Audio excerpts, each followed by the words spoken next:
दे देते हो। 75 साल में भाई को भाई से यूं नहीं लड़ाया गया जितना मोदी जी आपकी सरकार में, और 75 साल में तानाशाही भी इस तरीके से नहीं करी गई। सीबीआई, ईडी, विपक्ष की कोई भी मजबूत आवाज हो वहीं पहुंच जाती है। राजस्थान में गहलोत साहब के घर पे पहुंच जाती है, डोटासरा जी के पास पहुंच जाती है, सचिन जी के पास पहुंच जाती है, छत्तीसगढ़ में भूपेश बघेल जी के पास पहुंच जाती है, तो हरियाणा में हुड्डा साहब के पास पहुंच जाती है, हमारे स्वागत में आ जाती है। जितना आपकी सरकार में, गलत तो नहीं कह रहा, इन मीडिया वालों से ही पूछ लो, खबर कुछ और भेजेंगे, चलेगी कुछ और। इसीलिए रिकॉर्ड तो बहुत बनाए हैं, लेकिन इसीलिए मोदी जी आपको जाना होगा, बीजेपी को जाना होगा और राहुल गांधी जी और कांग्रेस पार्टी को इस देश में लाना होगा। ये हम संकल्प करते हैं। ये राजस्थान की वो वीर भूमि, वो किसान भूमि, जय जवान जय किसान का नारा लाल बहादुर शास्त्री जी ने दिया था, उस नारे की गूंज कहीं सुनाई देती है राजस्थान में।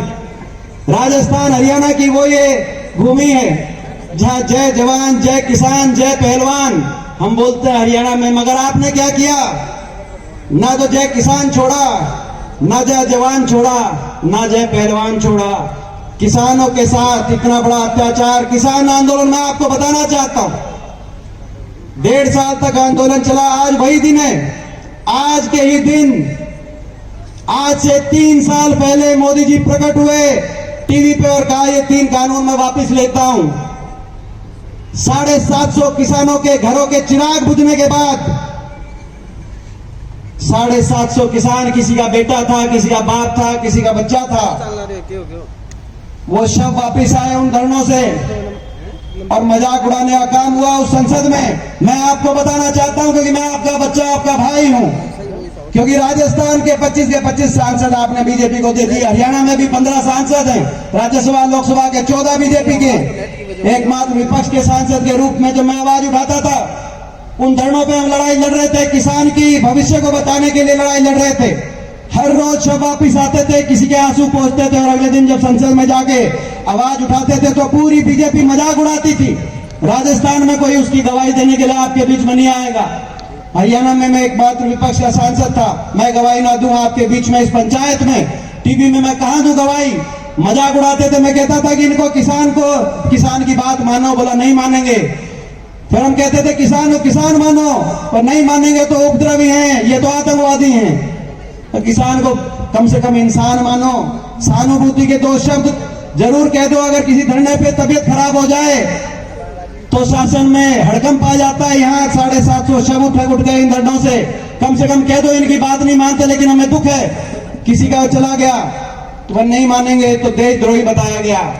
और जब उनकी आंख में आंख डाल के मैंने वहां संसद में कहा कि जिनको आप देशद्रोही बता रहे हो ये वही लोग हैं जिनका एक बेटा ट्रैक्टर का स्टीयरिंग पकड़ के देश को खाद्य सुरक्षा देता है, तो दूसरा बेटा स्टेन गन पकड़ के चीन और पाकिस्तान के बॉर्डर पे देश को सुरक्षा देने का काम करता है। इस कौम को, इस राष्ट्रभक्त कौम को, देशभक्त कौम को पूरी भारतीय जनता पार्टी, मैं इसीलिए बता रहा हूं, मैं भी देश की पंचायत में आपके आशीर्वाद से 20 वर्ष से 3 बार मैं लोकसभा में रहा, 20 वर्ष से देश की पंचायत, सबसे बड़ी पंचायत में मुझे अवसर मिला।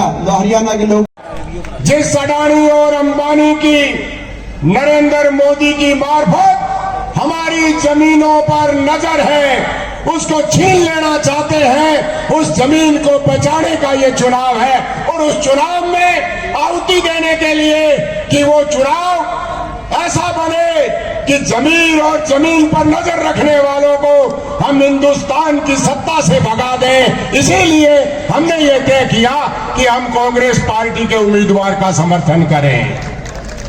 मैं इसलिए कह रहा हूं मित्रों कि मोदी का राज जब आया तो उससे पहले बड़े सपने दिखाए। 15 लाख आएंगे, 2 करोड़ लोगों को रोजगार देकर जाएंगे, महंगाई का नाम नहीं होगा, महंगाई का नाम नहीं होगा, और डॉलर की कीमत तो रुपए के बराबर होगी। कहा था या नहीं कहा था? कहा था कि 2022 आते आते किसान की आमदनी को दुगना कर देंगे। मेरे सामने सारे किसान बैठे हैं, आमदनी दुगनी हो गई। आप बताइए, आमदनी दुगनी हो गई। अरे नरमा कितना चुगा अब की बार। जून के महीने में आंकड़ा की डोडी उड़े करे बिया नरमो उड़ गयो बिंगमा टिंडा मां रुई को नहीं आई। उस बीटी बीज के अंदर हिंदुस्तान की सरकार ने नॉन बीटी मिला दिया, किसान को बर्बाद कर दिया। पहला कानून वो लेके आए और आमदनी आधी कर दी। मैं इसलिए कह रहा हूं मित्रों कि इस चुनाव के अंदर, क्योंकि समय बहुत कम है, अभी वक्ता बहुत ज्यादा है, मेरी इच्छा तो थी कि सारी बातों पर खुलकर बात करते, परंतु केवल एक बात के अनुरोध के साथ कि इस देश में ये जो झूठों का राज चल रहा है, झूठों का राज, मैं झूठों का राज इसलिए कह रहा हूं कि जहां आते हैं वहां नई बात लाते हैं। पहले आए थे सूरतगढ़ के अंदर, आए थे कह के गए थे कि हम जल्दी से जल्दी सिंगू नदी पर बांध बनाएंगे, सिंगू नदी पर बांध बनाएंगे और पाकिस्तान जाने वाला पानी रोककर टीबी की जनता को पिलाएंगे, इस पूरे एरिया के अंदर फसल को लहलाएंगे। कहा था या नहीं कहा था मोदी जी ने सूरतगढ़ के अंदर? उसके बाद में उसको भूल गए।